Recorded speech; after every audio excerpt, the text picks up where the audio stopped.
மனோஜ் எல்லாம் இந்த ஜென்மத்தில் திருந்த மாட்டார் அப்படின்னு சொல்லி யாரெல்லாம் நினைக்கிறீங்களோ அவங்களாம் நம்முடைய கலெக்ட் பண்ணிக்கோங்க. ஆமாங்க, உண்மை சொல்லணும் அப்படின்னா மனோஜ் இந்த ஜென்மத்தில் திருந்துறதுக்கான வாய்ப்பே கிடையாது அப்படின்றத சொல்லி தான் ஆகணும். சரிங்க, இன்றைக்கி எபிசோடில் ஆரம்பத்தில் நம்ம சுருதியை தான் காட்டுறாங்க. சுருதியை அவங்க அம்மாவை போய் திட்டுறாங்க. நீ எதற்காக இப்படி பண்ண? நான் உங்ககிட்ட உதவின்னு எதுவும் கேட்டேனா? இல்லை அப்படின்னா எனக்கு பிரச்சனை அப்படின்னு சொல்லி நான் சொன்னேனா? நான் எதுவுமே சொல்லலைல்ல. நீ எதுக்கு தேவையில்லாமல் நீ அந்த ரெஸ்டாரண்ட்டுக்கு போய் நீ எதற்காக பிரச்சனை பண்ணுற அப்படின்ற மாதிரி கேட்க, அதற்கு இவங்க இருந்துக்கிட்டு, மௌலே நான் உன்னோட நல்லதுக்கு நினச்சி தான் பண்ணேன், பட் இப்படி நடக்கும் அப்படின்னு சொல்லி நான் தெரிஞ்சிக்கவே இல்லை, எனக்கு தெரியாது அப்படின்ற மாதிரி இவங்க சொல்கிறாங்க. அப்போது நீ தேவையில்லாத விஷயம் பார்த்துக்கிட்டு இருக்கமா? நீ இப்படி செய்கிறதுனால என்ன நடக்கும்? இல்லாத ஒரு விஷயத்தை நீ கிரியேட் பண்ணுற. நாளைக்கு அவங்க பழகிட்டாங்க அப்படின்னா அதுக்கு நீ தான் காரணம். ஏன்னா நீயே போய் அவங்களுக்கு ஆசையை தூண்டுற மாதிரி தான் நீ பண்ணிக்கிட்டு இருக்க. இன்றைக்கி இவங்களே இப்படி சந்தேகப்பட்டு இந்த விஷயம் பண்ணுறாங்களே, நாளைக்கு இந்த விஷயத்தை பண்ணிடுவோம் அப்படின்னு சொல்லி அவங்க யோசிச்சாங்கன்னா நீ என்ன செய்வ அப்படின்ற மாதிரி சொல்ல, என்ன சுருதி நீ இப்படிலாம் பேசுகிற அப்படின்ற மாதிரி அவங்க அம்மா கேட்குறாங்க. அதற்கு சுருதி இருந்துக்கிட்டு, ஆமாம்மா இதுதான் உண்மை, நீ இப்படி ஒரு விஷயம் நடக்கணும் அப்படின்னு சொல்லி எதிர்பார்த்தனா அது கண்டிப்பாக நடந்துடும். ஸோ அதனால் நீ இதுக்கப்புறம் அந்த விஷயத்தில் தலையிடாத, நானே பார்த்துக்கிறேன். உங்ககிட்ட எதுவும் உதவினா கேட்டு நிற்கிறேனே தவிர்த்து மற்றபடி எனக்கு என்ன தேவையோ அதை நான் பார்த்துக்கிறேன் அப்படின்ற மாதிரி இவங்க சொல்லிட்டாங்க. இவங்க என்ன தான் சொன்னாலும் சுதா கண்டிப்பாக சும்மா இருக்க மாட்டாங்க. அவங்க இப்போ வரைக்குமே ஏதாவது ஒரு பிரச்சனை கொடுத்து ரவியையும் சுருதியும் வீட்டுக்கு கூட்டு வந்துடலாமான்னு தானே ஆரம்பத்துலேருந்து பிளான் போட்டுக்கிட்டு இருக்காங்க இல்லையா? ஸோ அதனால் அவங்க எப்பயுமே சும்மா இருக்க போகிறதே கிடையாது. கண்டிப்பாக இதுக்கப்புறம் சும்மா இருங்க அப்படின்னு சொன்னாலும் ஏதாவது பிரச்சனை பண்ணிக்கிட்டே தான் இருப்பாங்க. ஏன்னா அவங்களோட கேரக்டர், அவங்க நோக்கம் என்ன அப்படின்றது நமக்கு நல்லாவே தெரியும். இவங்களை பொறுத்த வரைக்கும் ரவி அண்ட் சுருதி நேராக வீட்டுக்கு வரணும் அப்படின்றது தான் அவங்களோட ஆசை.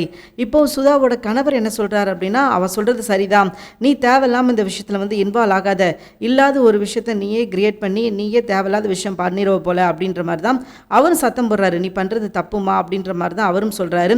பட் இருந்தாலும் அவங்க என்னங்க நீங்களும் இப்படி சொல்கிறீங்க அப்படின்ற மாதிரி சொல்ல, சுருதி போகும்போது ரொம்ப ஸ்ட்ராங்காக சொல்லிட்டு போயிட்டாங்க. தேவையில்லாமல் இந்த விஷயத்தில் தலையிடாத, நானே பார்த்துக்கிறேன், தயவு செஞ்சு நீ சும்மா இரு அப்படின்ற மாதிரி சொல்லிட்டாங்க.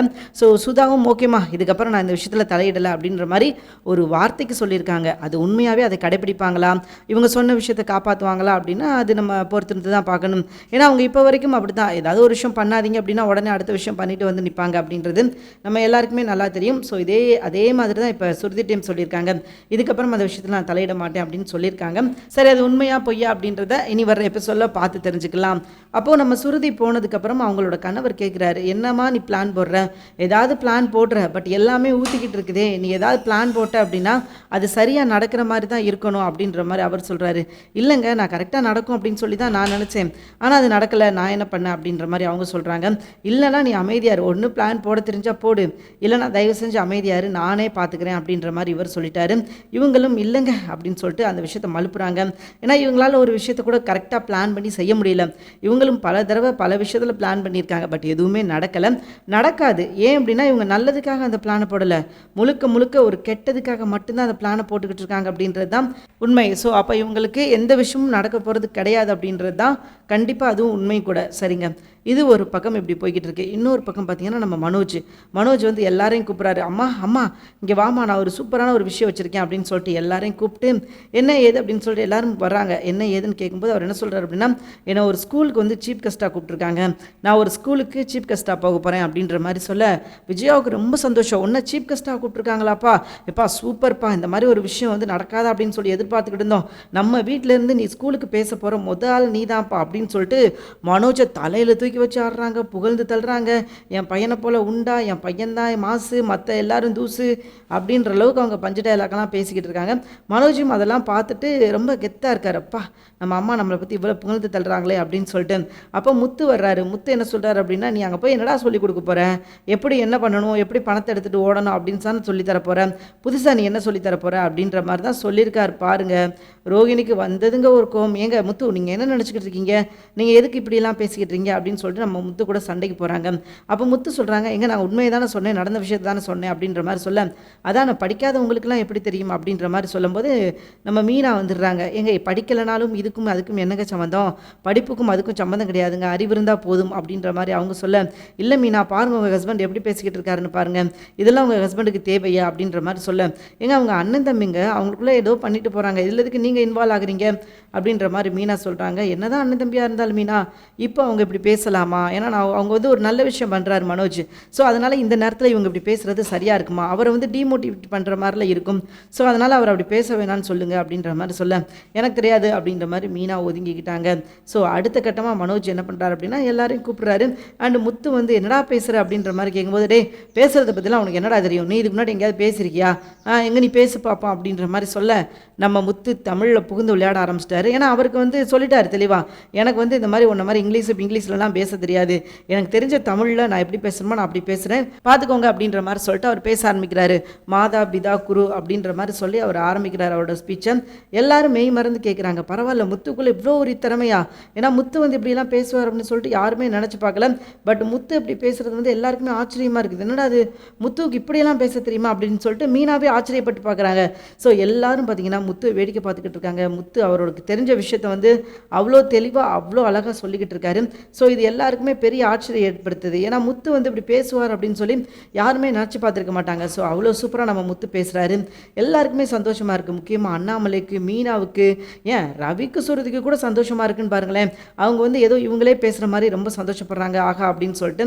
ஆனால் இருந்தாலும் இது வந்து யாருக்கு பிடிக்கல அப்படின்னா, இப்படி பேசுகிறது மனோஜுக்கு வந்து சுத்தமாக பிடிக்கல. என்னடா இது இவனா இப்படி பேசிக்கிட்டு இருக்கானே அப்படின்னு சொல்லிட்டு. ஏன்னா அடுத்ததாக விஷயம் வந்து மனோஜ் கிட்ட தான் வருது. ஏன்னா மனோஜை தான் அடுத்து பேச சொல்ல போகிறாங்க. மனோஜ் மாட்டிக்கிடுவார்னு வச்சுக்கோங்களேன். மனோஜுக்கு வந்து ஒன்றும் பேச தெரியாது அப்படின்றது நமக்கு நல்லாவே தெரியும். அவர் ஒரு தத்தக்கா புத்தக்கா அப்படின்றது நமக்கு எல்லாருக்குமே நல்லா தெரியும். ஆனாலும் அவரோட வாய்ஸ் சவுடாலுக்கு வந்து குறைச்சலே இருக்காது. எப்பயுமே வாய்ஸ் சவுடால் விட்டுக்கிட்டே தான் இருப்பார். அவருக்கு எது தெரியுதோ தெரியலையோங்க, ஆனால் வாய்ஸ் சவுடாலுக்கு மட்டும் குறையே இருக்காது. அந்த ஒரு விஷயத்தை மட்டும் எப்பயுமே தெளிவாக பண்ணிக்கிட்டே இருப்பார். இதுக்கப்புறமா அதே விஷயத்தை தான் பண்ணுவார். நீ எல்லாம் என்னடா பேசுகிற, நான் இதை விட சூப்பராக பேசுவேன்டா, உனக்குலாம் என்னடா பேச தெரியும் அப்படின்னு சொல்லிட்டு அவர் வழக்கம் போல் அவரோட ஸ்பீச்சை ஆரம்பிப்பார். அப்போ முத்து சொல்கிறாரு, இது என்னடா பேச போகிறேன், நீ இங்கிலீஷில் பேசாராம், அங்கே இருக்கிறதெல்லாம் சின்ன குழந்தைங்க, அவங்களுக்கு எப்படி இங்கிலீஷ் தெரியும் அப்படின்ற மாதிரி சொன்னாலும் இவருக்கு என்ன தெரியுமா அதுதான் நான் பேச முடியும், எனக்கு வந்து இங்கிலீஷ் தான் வரும், எனக்கு இங்கிலீஷ் தான் தெரியும், நான் இங்கிலீஷில் தான் பேசுவேன் அப்படின்னு சொல்லிட்டு அவர் பேசிக்கிட்டு இருக்காரு. ஸோ வேறு வாய்ப்பே கிடையாதுங்க. மனோஜை வந்து திருத்தவே முடியாது, நாய் வாழ நிமித்த முடியாது, நம்ம மனோஜை திருத்த முடியாதுன்னு தான் அவர் பண்ணிக்கிட்டு இருக்காரு. ஸோ இதுக்கப்புறமாவது மனோஜ் வந்து புரிஞ்சுக்கிறணும் தன்னை சுற்றி என்ன நடக்குது, என்ன விஷயங்கள் போய்கிட்டு இருக்குது அப்படின்னு சொல்லி புரிஞ்சுக்கிட்டாருன்னா நல்லாயிருக்கும். இல்லை புரிஞ்சுக்க மாட்டேன், நான் இப்படி தான் இருப்பேன், நான் இப்படி தான் பேசுவேன், இப்படி தான் செய்வேன் அப்படின்னாருனா அது அவருக்கு தான் அசிங்கம் அப்படின்றது அவருக்கு இப்போ வரைக்கும் புரியலை. இதுக்கப்புறம் புரியுமா அப்படின்றத நம்ம பொறுத்திருந்து தான் பார்க்கணும். ஸோ இது ஒரு பக்கம் இப்படி போய்கிட்டு இருக்க. இன்னொரு பக்கம் பார்த்திங்கன்னா அங்கே ஒரு தனி பிரச்சனை போய்கிட்டு இருக்கு இல்லையா? அது என்ன அப்படின்னு கேட்டிங்கன்னா, மனோஜை பேச சொல்லும்போது அவர் பேச ஆரம்பிப்பார். பேச ஆரம்பிக்க நாய் வந்து குலைக்கும். அவர் பேச வந்து நாய் வந்து குலைக்க ஆரம்பிச்சிடும். இது மனோஜுக்கு வந்து பெரிய எரிச்சலாக இருக்கும். என்னடா அது என்னை பார்த்து நாய் குலைக்குதே அப்படின்னு சொல்லிட்டு அவர் வந்து ரொம்ப டிசப்பாயிண்ட் ஆகிடுவார். அப்போ என்ன பண்ணுவார் அப்படின்னா, இப்படி தான் பேசினா இப்படி தான் நடக்கும் அப்படின்னு சொல்லிட்டு அவர் ஒவ்வொரு விஷயமா பேசுவார். பேச பார்த்தீங்கன்னா நாய் குலைச்சிக்கிட்டே தான் இருக்கும். அவர் பேசுவார், நாய் குலைக்கும், அவர் பேசுவார், நாய் குலைக்கும். இப்படியா இருக்குது. அந்த நாயை போய் கள்ளக்கொண்டு எரிஞ்சிட்டு வந்துவார் மனோஜ். ஸோ இதை பார்த்து அங்கேருந்து ஆட்கள் வந்துடுவாங்க. என்னடா அது எப்படி பண்ணிக்கிட்டு இருக்கான் அப்படின்னு சொல்லிட்டு அங்கே 2 பேர் வந்துடுவாங்க. என்னங்க உங்கள் இந்த மாதிரி உங்கள் தம்பி இப்படி பண்ணிட்டாப்பா அப்படின்ற மாதிரி சொல்லி, அவங்க எதற்காக வந்திருக்காங்க அப்படின்னா பணம் கேட்டு வந்திருக்காங்க. உங்கள் தம்பி இந்த மாதிரி என்னை எரிஞ்சிட்டான் நாயை, அவனுக்கு அடிபட்டுச்சு நாய்க்கு, ஸோ அதனால் எனக்கு வந்து பணம் வேணும், நீங்கள் பணம் கொடுங்க அப்படின்ற மாதிரி கேட்டுட்டு அவர் வந்திருப்பார். ஸோ அது ஒரு பக்கம் தனி பிரச்சனையாக போய்கிட்டு இருக்குது. எது எப்படியோங்க இவரை வச்சு அடுத்தடுத்து பிரச்சனைகள் தான் வந்துக்கிட்டு இருக்குது அப்படின்றதுல எந்த ஒரு முரண்பாடுமே கிடையாது. ஏன்னா இவர் இப்போ வரைக்கும் நல்லதாக ஒரு விஷயம் பண்ணியிருக்காரான்னு கேட்டிங்கன்னா ஒன்றுமே கிடையாது. பண்ணது எல்லாமே கேவலமான விஷயங்கள் மட்டுமே பண்ணிக்கிட்டு அதை இவர் ஏதோ பெருமையாக சொல்லிக்கிட்டு இருக்காரு, நம்ம தான் பண்ணோம், நம்ம தான் அப்படின்னு சொல்லிட்டு அவர் சொல்லிக்கிட்டு இருக்காரு. ஸோ இது எல்லாத்துக்கும் ஒரு முற்றுப்புள்ளி வைக்கணும் அப்படின்றது நம்மளோட ஆசை. பார்க்கலாம் என்ன நடக்குது அப்படின்னு சொல்லிட்டு. அண்ட் அடுத்த கட்டமாக மனோஜ் வந்து ஒரு நாயை கள்ளக்கொண்டு எரிஞ்சார் இல்லையா? அந்த நாயோட ஓனர் வந்துட்டார். பாருங்கள் உங்கள் பையன் இப்படி பண்ணிட்டான், இவன் வந்து எப்படி பண்ண போச்சு அப்படின்னு சொல்லிட்டு அவர் வந்து சண்டை போட்டுக்கிட்டு இருக்காரு. அவர் எதற்காக சண்டை போடுறாரு அப்படின்னு பார்த்தீங்கன்னா, என் நாய்க்கு வந்து ட்ரீட்மெண்ட் பார்க்கணும், ஆஸ்பத்திரிக்கு கூட்டு போகணும், காசு கொடுங்க அப்படின்னு சொல்லி அவர் வந்து நிற்கிறாரு. ஸோ மனோஜால் அடுத்தடுத்து பிரச்சனை தான் வந்துக்கிட்டு இருக்குதே தவிர நல்ல விஷயம். அப்பயும் அண்ணாமலை சொல்கிறாரு, இங்கே பார்த்தியா இந்த ஒரு விஷயத்தை கூட உன்னால் ஒழுங்காக பண்ண முடியல, இதனால உனக்கு எவ்வளோ பெரிய பிரச்சனை வந்திருக்கு பாரு, இதை கூட உன்னால் சரியாக பண்ண முடியல, நீ எல்லாம் என்ன தான் பேச போறியோ அப்படின்ற மாதிரி சொல்ல அவரும் எனக்கு தெரிஞ்ச இங்கிலீஷில் பேசுகிறாரு. எல்லாருமே சொல்கிறாங்க, இப்போ நீ பேசுகிறதெல்லாம் ஓகே, அங்கே இருக்கிற பிள்ளைங்களாம் பாவப்பட்ட பிள்ளைங்க, அவங்கக்கிட்ட நீ இங்கிலீஷில் பேசுனா அவங்களுக்கு என்ன புரியும் அப்படின்ற மாதிரி எல்லாரும் சொல்கிறாங்க. ஆனால் மனோஜ் வந்து கேட்க மாட்டேங்கிறாரு. யார் என்ன சொன்னாலும் நான் பேசுகிறத தான் பேசுவேன் அப்படின்னு சொல்லி அவர் விடாப்பிடியாக இருக்கார். பட் அவர் திருந்தவே மாட்டார் அப்படின்றதுக்கு இந்த ஒரு ஆதாரம் போதுங்க. நம்ம மனோஜ் திருந்தவும் மாட்டார், திருந்ததுக்கான வாய்ப்பே கிடையாது அப்படின்றதுக்கு இந்த ஒரு ஆதாரம் மட்டும் மட்டுமே போதும். ஏன்னா அவர் பண்ணுறது எவ்வளோ கேவலமான விஷயங்கள் அப்படின்றது அவருக்கு இப்போ வரைக்கும் புரிய மாட்டேங்குது. மனோஜ் வந்து ஒரு நல்ல விஷயத்துக்காக ஏதாவது ஒரு செஞ்சாலும் பரவாயில்ல, அவர் பண்ணுறது எல்லாமே அயோக்கியத்தனத்துக்காக தான் பண்ணுறாரு. ஸோ பார்ப்போம் என்ன நடக்குது அப்படின்னு சொல்லிட்டு. அண்ட் நாளைக்கு, அதாவது வர திங்கட்கிழமை எபிசோடில் பார்த்தீங்கன்னா நம்ம மனோஜ் இருக்கார் இல்லையா, மனோஜ் அவர் ஒரு நாயை கள்ளக்குண்டி எறிஞ்சிருப்பாரு. நல்லாவே தெரியும், லாஸ்ட் எபிசோட் நீங்கள் பார்த்துருந்துருப்பீங்க. அப்போ அந்த நாய்க்கு ஒரு சம்திங் பெரிய பிரச்சனை சொல்லிட்டாங்க டாக்டர். என்ன சொல்லிட்டாங்க அப்படின்னா, இந்த நாய் யாரையும் கடிக்காமல் பார்த்துக்கோங்க அப்படின்ற மாதிரி சொல்லிட்டாங்க. அதே மாரி நாய் வந்து நம்ம மனோஜை கடிச்சு வச்சிருச்சு, அவரோட காலில் வந்து கடிச்சு வச்சிருச்சு. ஏன்னா நீ தானடா என்ன உங்களுக்கு நான் உன்னை கடிக்க போகிறேன்டா அப்படின்னு சொல்லி அது பேசி அதை கடிச்சு வச்சிருச்சு. ஸோ இதில் மனோஜ் வந்து பெரிய டிசப்பாயிண்ட் ஆகிட்டாரு. அப்போ டாக்டர் என்ன சொல்கிறாங்க அப்படின்னா, நாய் கடிச்ச வரைக்கும் ஓகே, ஆனால் ஒரு விஷயம், அந்த நாய்க்கு ஏதாவது ஆச்சு அப்படின்னா மனோஜ் அவ்வளோதான், உங்களுக்கு என்ன வேணால் நடக்கிறதுக்கு வாய்ப்பு இருக்குது அப்படின்ற மாதிரி அவங்க சொல்லிட்டாங்க. ஸோ அதனால் நாய்க்கு எதுவுமே ஆகக்கூடாது அப்படின்னு சொல்லிட்டு மனோஜ் வந்து ரொம்ப பாடுபட்டுக்கிட்டு இருக்காரு. அப்போ நாய்க்கு வந்து சோறு வைக்கிறதா இருக்கட்டும், எல்லா வேலையும் மனோஜ் தான் பார்க்க போகிறாரு. பட் அதையும் மீறி நாய்க்கு ஒரு சின்ன இஷ்யூ நடக்குது. அது என்ன அப்படின்னு பார்த்தீங்கன்னா, நாய் வந்து செத்து போயிடுது. ஸோ இது நிச்சயமாக கண்டிப்பாக பிரச்சனை தான். மனோஜ்கிட்ட டாக்டர் என்ன சொல்லியிருந்தாங்க அப்படின்னா, அந்த நாய்க்கு ஏதாவது ஒன்று ஆச்சுன்னா இந்த நாய்க்கு, அதாவது மனோஜுக்கு ஏதாவது ஆயிரும் அப்படின்ற மாதிரி சொல்லியிருந்தாங்க. மனோஜ் அதனாலே பெரிய ஷாக்கில் இருந்தார். ஐயோ அந்த நாய்க்கு எதுவும் ஆயிடக்கூடாது அப்படின்னு சொல்லிட்டு. அப்போ அவங்க ஃபோன் பண்ணி இன்ஃபார்ம் பண்ணுறாங்க. டாக்டர் தெளிவாக சொல்லிட்டார், இந்த நாய் உயிரோடு இருக்கிற வரைக்கும் தான் நீங்கள் உயிரோடு இருக்க முடியும். பட் இந்த நாய்க்கு ஏதாவது ஆச்சோ அவ்வளோதாங்க. அதே மாதிரி தான் உங்களுக்கும் நடக்கும். நாய்க்கு இப்போ என்ன நடக்குதோ அதே விஷயம் உங்களுக்கு நடக்கிறதுக்கான வாய்ப்பு அதிகமாக இருக்குது. ஸோ கொஞ்சம் பார்த்து கவனமாகவே இருங்க, நாய்க்கு எதுவும் ஆக விடாமல் பார்த்துக்கோங்க அப்படின்னு சொல்லிட்டு தெளிவாகவே சொல்லியிருந்தாங்க. ஆனாலும் மனோஜ் வந்து அதை கொஞ்சம் கேர்லெஸ்ஸாக விட்டுட்டார். இப்போ நாய் என்ன ஆயிடுச்சு அப்படின்னா, நாய் செத்து போயிடுச்சு. ஸோ இப்போ மனோஜுக்கு ஃபோன் பண்ணி இன்ஃபார்ம் பண்ண மனோஜ் பயந்துட்டார். என்னது நாய் செத்து போச்சு, ஐயோ யோ யோ யோ யோ, ஏன்னா டாக்டர் தெளிவாக சொல்லிட்டுருந்தாங்க, அப்போ நானும் செத்து போயிடுவேனா அப்படின்னு சொல்லிட்டு அவரும் பெரிய பஞ்சாயத்தை இழுத்து விட்டுட்டாரு. ஸோ பார்க்கலாங்க என்ன நடக்குது. இப்போ என்ன ட்விஸ்ட்டு அப்படின்னு பார்த்தீங்கன்னா, நம்ம மனோஜ் இருக்கார் இல்லையா, இவரை எந்த ஸ்கூலுக்கு சீஃப் கெஸ்ட்டாக கூப்பிட்டுருக்காங்க அப்படின்னா, நம்ம கிறிஷ் படிக்கிறார் இல்லையா அந்த ஸ்கூலுக்கு தான் இவரை வந்து சீஃப் கெஸ்ட்டாக கூப்பிட்டுருக்காங்க. சரி, அந்த ஸ்கூலுக்கு சீஃப் கூப்பிட்டதா வந்து ஒரு பக்கம் இருக்கட்டும். அண்ட் அதே நேரம் அதே இடத்துல தான் மீனாவுக்கும் பூ கட்டுற வேலையை கொடுத்துருக்காங்க. அதாவது டெக்கரேஷன் பண்ணுற ஒர்க் இருக்கு இல்லையா, ஸோ அந்த ஒர்க்கை நம்ம மீனாவுக்கு அங்கே கொடுத்துருக்காங்க. ஸோ அதனால கண்டிப்பாக இது பெரிய பிரச்சனையாக தான் மாறப்போகுது. ஏன்னா நல்லாவே தெரியும், ஏதாவது ஒரு சின்ன தப்பு நடந்தாலும் நம்ம கிறிஷ் வந்து மாட்டிக்கிடுவார். கிறிஷ் மாட்டிக்கிட்டால் போதும், ஆட்டோமேட்டிக்காக ரோகிணி மாட்டிக்கிடுவாங்க அப்படின்றது நமக்கு நல்லாவே தெரியும். ஸோ அது நடந்துச்சுன்னா ரொம்பவே நல்லாயிருக்கும். அது நடக்கணும் அப்படின்றதாங்க நம்ம எல்லாரோட ஆசை. பட் நடக்காமல் போய்கிட்டு இருக்குது. எல்லா முறையும் ரோகிணி வந்து எப்படியோ ஒரு விதத்தில் வந்து தப்பிச்சுக்கிட்டே தான் இருக்காங்க. இவங்க மாட்டணும் அப்படின்னு சொல்லி நம்ம நினச்சாலும் சரி, இவங்களுக்கு வந்து பெரிய பிரச்சனை வரும் அப்படின்னு சொல்லி நம்ம நினச்சாலும் சரி, ஆனால் எல்லா இடத்துலையும் பார்த்திங்கன்னா ரோகிணி வந்து தப்பிச்சுக்கிட்டே தான் இருக்காங்க. ஆனால் இந்த முறையும் அவங்க தப்பிச்சாங்க அப்படின்னா உண்மையிலே நமக்கே வந்து இரிட்டேட்டிங் ஆயிரும். என்னடா அது எல்லா தப்பும் பண்ணிக்கிட்டு தப்பிச்சுக்கிட்டே இருக்காங்களே, அப்புறம் எதுக்கு அப்படின்ற மாதிரி நம்ம யோசிக்கிற அளவுக்கு வந்துடும். ஸோ அந்த அளவுக்கு வரக்கூடாது அப்படின்றது நம்மளோட ஆசை. கண்டிப்பாக வராது. ஏன் அப்படின்னு கேட்டிங்கன்னா, இப்போவாது வந்து ரோகிணி மாற்றணும், அவங்களுக்கான தண்டனை கிடைக்கணும். ஏன்னா தப்பு பண்ணால் எல்லாருக்கும் ஒரு தண்டனை கிடைக்கும் அப்படின்னு சொல்லிட்டு ஒரு பயம் இருக்கணும் இல்லையா. அந்த பயம் வந்து ரோகிணிக்கு சுத்தமாகவே கிடையாது. ஸோ பயம் இருந்தது அப்படின்னா நிச்சயமாக வந்து அந்த தப்பை திரும்ப பண்ணியிருக்க மாட்டாங்க. ஆனால் இவங்க ரிப்பீட்டடாக அதே தப்பை பண்ணிக்கிட்டே இருக்காங்க அப்படின்றதுனால தான் அவங்களுக்கு வந்து சுத்தமாக பயமே கிடையாது அப்படின்றத நம்ம சொல்கிறோம். ஸோ அதனால் ரோகிணிக்கு ஒரு சரியான ஆப்பு வைக்கணும் அப்படின்றது நம்ம எல்லாரோட ஆசையாக இருக்குது. கண்டிப்பாக அது நடக்கணும் அப்படின்னு தான் நம்ம நினைக்கிறோம். பட் அது நடக்கிறதுக்கான வாய்ப்புகள் ரொம்ப கம்மியாக தான் இருக்குது அப்படின்றதுல எந்த ஒரு மாற்று கருத்துமே கிடையாது. ஏன்னா ரோகிணி எல்லா விஷயத்துலையும் அவங்க தப்பிச்சுக்கிட்டு தாங்க இருக்காங்க. நம்மளும் பயங்கரமாக எதிர்பார்க்குறோம் அவங்க வந்து இந்த விஷயத்தில் மாட்டணும் அப்படின்னு சொல்லிட்டு. ஆனால் ஒவ்வொரு விஷயத்துலையும் அவங்க வந்து தப்பிச்சுக்கிட்டு எஸ்கேப் ஆகிக்கிட்டே தான் இருக்காங்க. ஸோ இதுக்கப்புறமும் அவங்க எஸ்கேப் ஆகிக்கிட்டே இருந்தாங்கன்னா அது நல்லா இருக்காது. ஏன்னா இவங்க எவ்வளோ நாள் வரைக்கும் தப்பு பண்ணிக்கிட்டு இருப்பாங்க. ஒரு நாள் 2 நாள் கிடையாது, தொடர்ச்சியாக ரிப்பீட்டடாக அவங்களுக்கு என்ன வரும், தப்பு பண்ண மட்டும்தான் தெரியும் அப்படின்ற மாதிரி அவங்க தப்பாக பண்ணிக்கிட்டு இருக்காங்க. ஸோ அதனால் அவங்க தப்புக்கெல்லாம் ஒரு முடிவு கட்டணும் அப்படின்றது நம்மளோட ஆசை. அதுவாக தான் இருக்குது. பட் அது நடக்குமா அப்படின்றத நம்ம பொறுத்திருந்து தான் பார்க்கணும். இந்த முறையும் அது இந்த மாதிரி எதுவும் நடக்கலை. ரோகிணி இந்த முறையும் கிறிஷ் வந்து அங்கே தான் இருக்கார் அப்படின்ற விஷயம் மீனாவுக்கோ அல்ல மற்ற யாருக்குமோ தெரிய வரலன்னு வச்சுக்கோங்களேன். அதுக்கப்புறம் எப்பயுமே அந்த விஷயம் தெரிய வராது. ஏன்னா இவங்க வழக்கம் போல் அவங்க என்ன வேலை உண்டோ அந்த வேலையை பார்த்துக்கிட்டே தான் இருப்பாங்க. ரோகிணியை பொறுத்த வரைக்கும் என்ன அப்படின்னா, எல்லாத்துக்கும் இப்போ துணிச்சிட்டாங்க. நம்ம எவ்வளோ எல்லைக்கு போவோமோ அவ்வளோ எல்லைக்கு போவோம், என்ன நடக்குதோ பார்த்துக்குறோம் அப்படின்னு சொல்லிட்டு இவங்க வந்து எல்லா எல்லைக்கும் துணிச்சிட்டாங்க அப்படின்றது தான் நிதர்சனமான உண்மை. ஸோ அதனால் இவங்களுக்கு கிடைக்க வேண்டிய தண்டனைகள் வந்து கண்டிப்பாக அப்பப்போ கிடைச்சாதான் நல்லாயிருக்கும். கிடைக்கல அப்படின்னா இவங்க மீண்டும் அதே தப்பை தாங்க பண்ணிக்கிட்டு இருப்பாங்க. இவங்களால் எவ்வளோ கேவலமான விஷயங்கள் பண்ண முடியுமோ அது எல்லாமே தான் பண்ணிக்கிட்டே இருப்பாங்க. ஸோ அந்த மாதிரி எதுவுமே நடக்கக்கூடாது. இவங்க தப்புக்கான தண்டனை இவங்க அனுபவிச்சே ஆகணும் அப்படின்றது நம்ம எல்லாரோட ஆசை. அது மட்டும் மட்டும் இப்போதைக்கு பாக்கி இருக்குது. எவ்வளோ நாள் வரைக்கும் இவங்க தப்பு பண்ணுவாங்க? கண்டிப்பாக அது என்னைக்காவது ஒரு நாள் அவங்க மாட்டி தான் ஆகணும் அப்படின்றதுல எந்த ஒரு மாற்று கருத்தும் கிடையாது. அந்த நாள் ஏன் இந்த நாளாக இருக்கக்கூடாது அப்படின்னு தான் நம்ம ஒவ்வொரு முறையும் நினைக்கிறோம். ஏன் அப்படின்னா இவங்க வந்து அவ்வளோ நல்ல கேரக்டர்லாம் கிடையாது.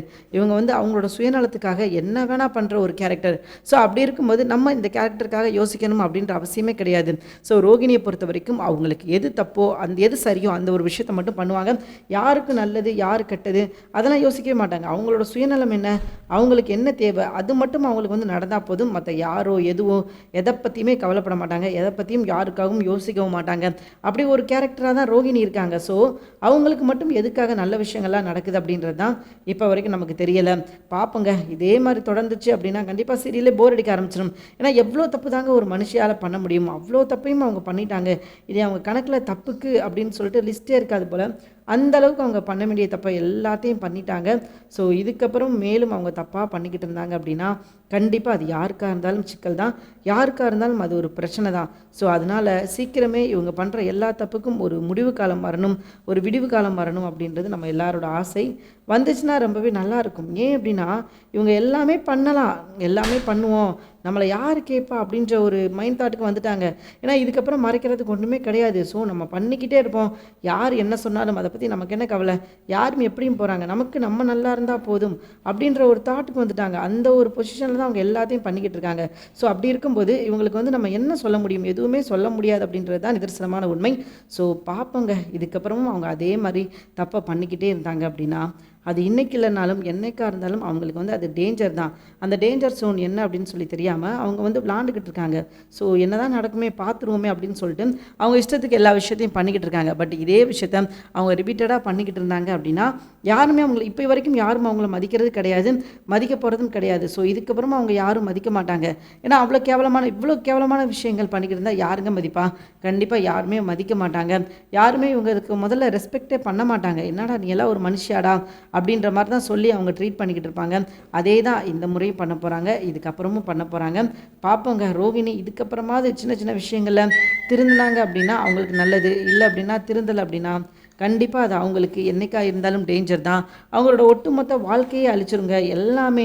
ஏன்னா இவங்க வந்து இப்போ வரைக்கும் வந்து நினச்சிக்கிட்டு இருக்கலாம் நம்ம வந்து தப்பு, நம்ம வந்து எதுவுமே பண்ண மாட்டோம், நம்மளை யாராலும் எதுவுமே பண்ண முடியாது அப்படின்னு சொல்லி அவங்க நினைக்கலாம். ஆனால் அது எவ்வளோ பெரிய தப்பில் போய் முடியும் அப்படின்றது அவங்களுக்கு இப்போதைக்கு தெரியலை. ஆனால் சீக்கிரமே அதுக்கு உணர வேண்டிய நேரம் அண்டு காலம் வரதான் செய்ய போகுது. கண்டிப்பாக அப்போ அவங்க உணர்வாங்க, ஐயோ நம்ம தப்பு பண்ணிட்டோமோ, இந்த தப்பெல்லாம் பண்ணும்போது நம்ம திருந்திருக்கலாம் அப்படின்னு சொல்லி அவங்க யோசிப்பாங்க. ஆனால் யோசித்தாலும் அவங்களுக்கு வந்து பக்கத்தில் யாருமே இருக்க மாட்டாங்க. ஏன்னா மனோஜ் இருக்க மாட்டார், ரோகிணி இருக்க மாட்டாங்க, மீனா இருக்க மாட்டாங்க, முத்து இருக்க மாட்டாங்க. இவங்களுக்கு ரிலேட்டிவ் சொந்தம் அப்படின்னு சொல்லி யாருமே இருக்க மாட்டாங்க. ஏன் அப்படின்னா இவங்க வந்து நல்ல விஷயமா பண்ணாங்க, எல்லாருக்குமே கெடுதல் தான் பண்ணுறாங்க. முத்துவாக இருக்கட்டும், மீனாவாக இருக்கட்டும், எல்லாருக்குமே இவங்க வந்து நல்லது அப்படின்னு ஒரு விஷயம் கூட பண்ணலை. மற்றபடி பண்ணுற எல்லாமே கெடுதலான விஷயங்கள் தான் பண்ணுறாங்க. அதனால இதுக்கப்புறமும் இவங்க மாட்டாமல் இருந்தாங்க அப்படின்னா அது இவங்களுக்கு தான் சிக்கல். ஸோ அதனால் இவங்க வந்து கண்டிப்பாக சிக்கணும் அப்படின்றது நம்ம எல்லாரோட ஆசையாக இருக்குது. இவங்க வந்து மாட்டணும்னா இவங்க செய்யாத தப்புக்கு இவங்க வந்து மாட்டணும் அப்படின்னு சொல்லி நம்ம யாருமே எதிர்பார்க்கப்பட கிடையாது. இவங்க செஞ்ச தப்பு அதுக்காகவாவது இவங்க மாட்டணும் அப்படின்னு தான் நம்ம ஆசைப்படுறோம். ஏன்னா அவ்வளோ தப்பு பண்ணியிருக்காங்க, கொஞ்சம் நஞ்சம் கிடையாதுங்க, அவ்வளோ தப்பு பண்ணிக்கிட்டு இருந்திருக்காங்க. ஸோ அந்த தப்புக்காகவாவது இவங்க மாட்டணும், இவங்களுக்கு வந்து தண்டனை கிடைக்கணும் அப்படின்றது தான் நம்ம குறைஞ்சபட்ச ஆசையாக இருக்குது. பட் அதுவும் நடக்கலைன்னா சொல்கிறதுக்கு ஒரு விஷயம் கூட கிடையாதுங்க. அப்புறம் என்ன சொல்லிக்கிட்டு அப்படின்ற மாதிரி தான் நமக்கு தோணுது. ஸோ பார்ப்போங்க இதுக்கப்புறம் என்ன பண்ண போகிறாங்க ரோகிணி. ஏன்னா இப்போ ரோகிணிக்கு மறுபடியும் ஒரு பெரிய சிக்கல். மீனா போய் அங்கே கிருஷ்ணை பார்த்துட்டாங்க அப்படின்னா அதோட ரோகிணியோட கதை சாப்டரே க்ளோஸ். இதுக்கப்புறம் யார் முகத்துலையும் முழிக்க முடியாது, யார் சொல்கிறது எதுவுமே கேட்க முடியாது, அது பெரிய பிரச்சனையாகிரும் அப்படின்றது ரோகிணிக்கு நல்லாவே தெரியும். ஸோ அதனால ரோகிணி இதுக்கப்புறம் பெரிய பிரச்சனையில் மாட்டியிருக்காங்க. அதுலேருந்து அவங்க தப்பிக்கிறதுக்கான வாய்ப்புகள் ரொம்பவே கம்மி. ஏன் வாய்ப்பே இல்லைன்னு தான் சொல்லி ஆகணும். கம்மின்றதை விட அவங்களுக்கு இதுக்கப்புறம் தப்பிக்கிறதுக்கான வாய்ப்பே இல்லை. ஸோ அதனால் அவங்க உண்மையை ஒத்துக்கிட்டு சரணடைஞ்சிட்டாங்க அப்படின்னா அவங்களுக்கு நல்லது. இல்லை நான் உண்மையெல்லாம் ஒத்துக்க மாட்டேன், நான் இப்படி தான் இருப்பேன், கெத்தாக தான் இருப்பேன், யார் என்னை எதுவும் கேட்கக்கூடாது, என்னோட லைஃப் மை ரூல்ஸ் அப்படின்ற மாதிரி சொல்லிக்கிட்டு இருந்தாங்க அப்படின்னா யாரும் இவங்களுக்கு மதிக்க மாட்டாங்க. இவங்களுக்குன்னு ஒரு 4 ஆள் கூட இருக்காது. அசிங்கப்பட்டு நடு ரோட்டில் தான் நிற்க போகிறாங்க அப்படின்றது தான் நிதர்சனமான உண்மை. ஸோ பார்ப்போங்க இதுக்கப்புறம் அவங்களோட திட்டம் என்ன. ஏன்னா இதுக்கப்புறம் ஒரு பிளான் வந்து அவங்களுக்கு போட வேண்டிய நேரம் வந்துருச்சு. இவ்வளோ நாள் வரைக்கும் ஒரு பிளான் போட்டிருந்தாங்க. பட் இதுக்கப்புறமா அவங்களுக்கு வந்து ஒரு பிளான் போடணும். ஏன்னா இப்போ அவங்க எந்த ஸ்கூலுக்கு போகிறாங்க அப்படின்றது இப்போ வரைக்கும் ரோகிணிக்கு தெரியாது. அப்போது ரோகிணிக்கிட்ட வந்து நாளைக்கு வந்து மனோஜ் சொல்லுவார், இந்த ஸ்கூலுக்கு தான் நான் போகிறேன் அப்படின்னோடனே அவங்களுக்கு வந்து தூக்கி வாரி போட்டுரும். இந்த ஸ்கூலுக்கா மனோஜ், நமக்கு அன்னைக்கு டேட்டுக்கு எவ்வளோ வேலை கிடக்குது, அதெல்லாம் விட்டுட்டு நீ போகணும்னு நினைக்கிறிய மனோஜ், உனக்கு வந்து இது தேவையா அப்படின்ற மாதிரி ரோகிணி கேட்பாங்க. அப்போ மனோஜ் தெளிவாக சொல்லிடுவார், இல்லை ரோகிணி, நான் கண்டிப்பாக போய் தான் ஆகணும், நான் போக தான் போகிறேன் ரோகிணி அப்படின்ற மாதிரி மனோஜ் வந்து தெளிவாக சொல்லிடுவார். ஸோ மனோஜ் வந்து தெளிவாக சொல்லிட்டனாலே ரோகிணிக்கு வந்து உடுக்கடிக்க ஆரம்பிச்சிடும். அப்போ என்ன பண்ணுவாங்க அப்படின்னா, கிறிஷை வந்து அங்கேருந்து கூட்டு போகலாமா, கிறிஷ் வந்து எதுக்கு இங்கே இருந்தால் தானே பிரச்சனை, ஸோ கிறிஷை வந்து நம்ம அங்கேருந்து கூட்டு போயிடுவோம், அங்கே கூட்டு போயிட்டானா அது பிரச்சனையே கிடையாதுல்ல, அன்றைக்கி ஒரு நாள் மட்டும் கிறிஷ் எப்படியாவது அங்கேருந்து கூட்டு போகிறதுக்கான வாய்ப்பு இருக்குதா அப்படின்னு சொல்லிட்டு அந்த கேவலமான வேலையை கூட செய்வாங்கங்க. கிறிஷை வந்து அங்கே இருக்க விடக்கூடாது, அங்கே இருந்தால் இவங்க பார்த்துருவாங்க அப்படின்றதுனால கிறிஷை அங்கேருந்து கூட்டு போகிறதுக்கான அந்த கேவலமான விஷயத்தை கூட நம்ம ரோகிணி செய்வாங்க. ஏன்னா ரோகிணியே கேவலமானவங்க தான். ஸோ அவங்க வந்து செய்கிற விஷயங்கள் என்ன கேவலம் இல்லாமையாக இருக்க போகுது, ஸோ அவங்க செய்கிற விஷயங்கள் கேவலமானதாக இருக்க போகுது. ஸோ பார்ப்போம் இதுக்கப்புறம் வந்து இதே விஷயத்தை அவங்க பண்ணிக்கிட்டு இருந்தாங்க அப்படின்னா கண்டிப்பாக அவங்கள வந்து இதுக்கப்புறம் யாராலையும் காப்பாற்ற முடியாது, அவங்க அசிங்கப்பட்டு தான் நிற்கணும். அதுதான் இதுக்கப்புறம் நடக்க போகுது. ஸோ பார்ப்போங்க இதுக்கப்புறம் என்ன நடக்குது, எப்படி இந்த பிரச்சனை வந்து முடிவுக்கு வருது, எப்படி இந்த பிரச்சனைலேருந்து அவங்க வெளியே வர்றாங்க. ஏன்னா எப்படியோ ஒரு ஆள் வெளியே வந்து தான் ஆகணும் அப்படின்றத நிதர்சனமான உண்மை. ஸோ அப்படி இருக்கும்போது இந்த பிரச்சனை அவ்வளோ ஈஸியாக வெளியே வர முடியுமா அப்படின்னு கேட்டிங்கன்னா கொஞ்சம் கஷ்டம்தான். ஆனால் வெளியே வந்துடுவாங்க. ரோகிணியை பொறுத்த வரைக்கும் அவங்க ஒரு திட்டம் போட்டாங்க அப்படின்னா அதை நிறைவேற்றுறதுக்கு என்ன விஷயங்களாலும் பண்ணுவாங்க. ஸோ அதே மாதிரி தான் இந்த பிரச்சனைலேருந்து வெளியே வர்றதுக்கும் அவங்க என்ன விஷயங்களாலும் பண்ணுவாங்க. ஏன்னா இது அவங்களோட லைஃப் சம்மந்தப்பட்ட விஷயம் இல்லையா. ஸோ அதனால் கண்டிப்பாக அவங்களுக்கு லைஃப் எவ்வளோ தூரத்துக்கு முக்கியம் அப்படின்றது அவங்களுக்கு நல்லாவே தெரியும். அதனால் கண்டிப்பாக எங்கேயுமே நம்ம சிக்கிடக்கூடாது அப்படின்றதுல ரோகிணி தெளிவாக இருப்பாங்க. என்னென்ன பிளான்லாம் போடுமோ அதெல்லாம் கண்டிப்பாக போடுவாங்க. என்ன பிளான் போட்டோம்னா நம்ம மாட்ட மாட்டோமோ அப்படின்னு கொண்டு அந்த பிளானை அவங்க போடுவாங்க. ஏன்னா அவ்வளோ கேவலமான கேரக்டர் தான் ரோகிணி. ரோகிணி வந்து ஒரு மனுஷ கணக்கில் சேர்க்கவே கூடாது, ஒரு ஜந்து கணக்கில் வேணால் சேர்க்கலாம் அவங்கள. ஸோ அந்த மனைக்கு என்ன தன்னோட சுயநலத்துக்காக எந்த எல்லைக்கும் போவாங்க ரோகிணி. ஸோ இதுக்கப்புறம் அதே விஷயத்தை அவங்க பண்ணிக்கிட்டு இருந்தாங்க அப்படின்னா கண்டிப்பாக கிறிஷே ஒரு கட்டத்தில் வந்து வெறுத்துருவாச்சு, நீ தாயா நீ பேயா நீ போ முதல்ல நான் கூட. ஏன்னா ஒரு கட்டத்துக்கு மேலே போச்சு அப்படின்னா கிறிஷ் அவங்க கூட சேர மாட்டான். ஸோ கிறிஷ் வந்து நீ போமா நான் பார்த்துக்கிறேன், என்னோட லைஃப் எனக்கு பார்த்துக்க தெரியும் அப்படின்னு சொல்லிட்டு கிறிஸ் கிளம்பி போயிடுவான். ஸோ அதுக்கப்புறம் வந்து இவங்க உட்காந்து அழுதுகிட்டு இருக்க வேண்டியதான், கிறிஷ் கிறிஷ் கிறிஷ் அப்படின்னு சொல்லிட்டு. ஏன்னா இப்போ வந்து அவங்க கிறிஷை மதிக்க மாட்டேங்கிறாங்க. ஒரு காலத்தில் கிறிஷ் அவங்கள மதிக்காத ஒரு நாள் வரும், அப்போ அவங்க நிச்சயமாக வருத்தப்பட தான் செய்வாங்க. ஐயோ நான் தப்பு பண்ணிட்டோமோ நம்ம பையன் விஷயத்தில் அப்படின்றத அவங்க புரிஞ்சுக்க தான் செய்வாங்க. ஏன்னா இப்போ வரைக்கும் வந்து அவங்களுக்கு கொஞ்சம் கூட குற்ற உணர்வே இல்லை, நம்ம தப்பு பண்ணிட்டோம் அப்படின்னு சொல்லிட்டு.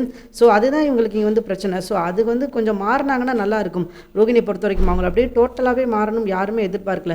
ஸோ சில விஷயங்கள் அவங்க திருந்தினாங்கன்னா நல்லா இருக்கும் அப்படின்னு தான் நம்ம ஆசைப்படுறோம்.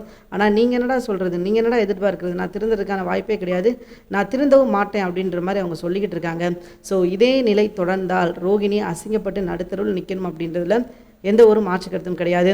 ஸோ பார்ப்பங்க என்ன நடக்குது ரோகிணிக்கு, அவங்களோட லைஃப் இதுக்கப்புறமாவது மாறுமா. ஏன்னா அவங்களும் கிட்டத்தட்ட பாவம் தான், ஏதோ ஒரு தப்பு பண்ணிட்டாங்க, கல்யாணம் முடிஞ்சிருச்சு.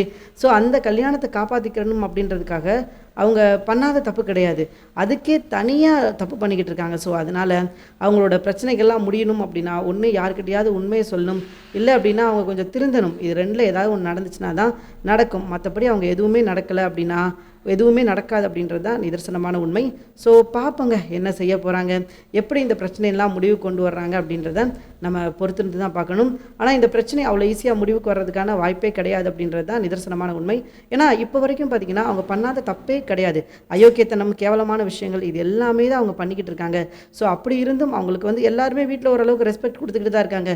முத்துவாக இருக்கட்டும், மீனாவாக இருக்கட்டும், அண்ட் சுருதியாக இருக்கட்டும், ரவியாக இருக்கட்டும், எல்லாருமே ஓரளவுக்கு அவங்களுக்கு ரெஸ்பெக்ட் கொடுக்குறாங்க. ஆனால் கொடுக்குற ரெஸ்பெக்ட் அவங்க காப்பாற்றிக்கிறாங்களா அப்படின்னா அது கேள்விக்குறி. காப்பாற்றிக்க மாட்டேங்கிறாங்க. எல்லா கேவலமான விஷயங்களும் அவங்க பண்ணிக்கிட்டே தான் இருக்காங்க. தொடர்ச்சியாக இதே விஷயத்த பண்ணுறாங்க. மேலும் இதே நிலை தொடர்ந்துச்சு அப்படின்னா நிச்சயமாக அவங்களுக்கு இந்த இடத்து வீட்டில் இருக்கிறதுக்கான வாய்ப்பே கிடைக்காது. பார்க்கலாம். தேங்க்யூ ஃபார் வாட்சிங். இந்த வீடியோ உங்களுக்கு பிடிச்சிருச்சா மறக்காம லைக் பண்ணிக்கோங்க. நம்ம சேனலை நீங்கள் இன்னும் சப்ஸ்கிரைப் பண்ணாமல் இருந்தீங்கன்னா உடனே சப்ஸ்கிரைப் பண்ணிக்கோங்க. தேங்க்யூ.